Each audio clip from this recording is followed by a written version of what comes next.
Hello, good morning po. Nandito po tayo ngayon sa Hilongos Leyte sa Rizal Park dahil meron po tayo ng activity ngayon yung sa pistahan 49th year anniversary ng Parola Provincial Administration. Kami po ay nagpapasalamat kay Sir Eric sa KR Media Patrol dahil pinaunlakan po ang aming invitasyon na kami po ay pasalam dito sa pakipag-celebrate ng ating anibersaryo ng Parola Provincial Office. Sa pagkangayon po, meron po tayong tabuan dito sa ating lungsod. Meron po tayong mga produkto ng ating mga probationers, ng mga probationary mandirigma na ang presyo po, bagsak presyo po ito, 50% discount. So kung 100 pesos yung worth ng kilo, dito po 50 pesos. Bali 50% discount siya. Ang purpose po nito ay para po magkaroon ng upland pasasalamat. Upland pasasalamat, balik tanaw po sa ating mga tao, sa ating komunidad, sa ating gobyerno na sa pangalawang pagkakataon na ibinigay sa kanila ng ating gobyerno through provision ay nandito po sila lahat sa kanilang pamilya, wala po sa loob ng tulungan.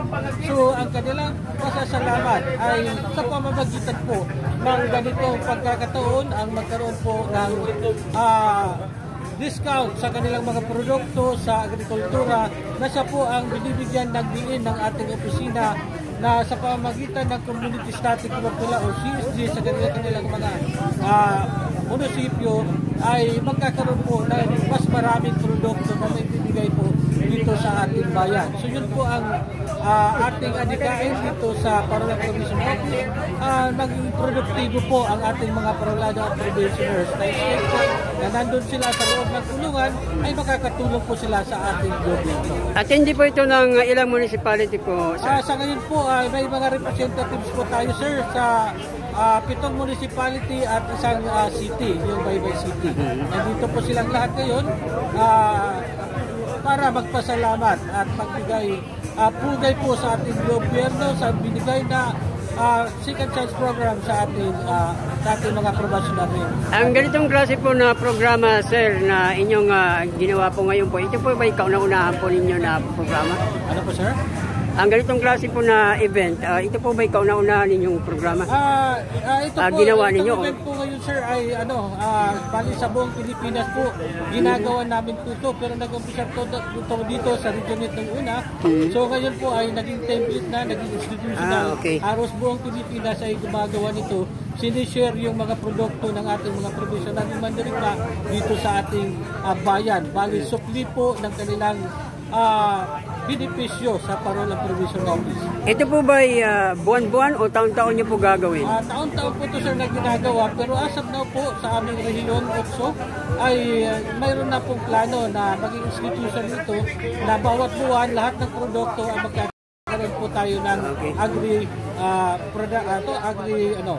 agri-display of products para maibigay po natin sa ating mga tao. So sa ngalan po na din ng aming regional director na si Ma'am Beverly Doki Ampo, kami po ay nagpapasalamat sa kanyang suporta, sa regional support sa mga aktibidades dito po sa Baybay City na covered ng 7 munisipyo at isang syudad.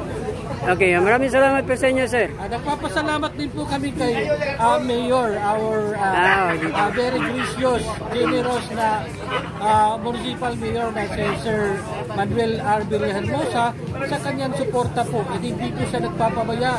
Siya ay malakas na sumusuporta po sa ating mga provisioners at parolis dito sa ating bayan. At sa ating po mga line agencies, gaya sir sa inyo, yung media, yung DSWD, Department of Agriculture, DILG, yung police, BGMP, halos lahat po, BFAR, lahat ng ayon sa gobyerno ay mayroon po tulong na ibibigay sa ating mga probationers at parolis. Okay, maraming salamat, sir. Okay, maraming salamat po. Iniimbitahan po natin yung lahat na nandito, nakakarinig po ngayon na pumunta po dito, pumasal po dito sa Rizal Park, sa Hilongos Leyte, dahil mayroon po tayong 50% discount o plan pasasalamat po sa ating bayan. Okay.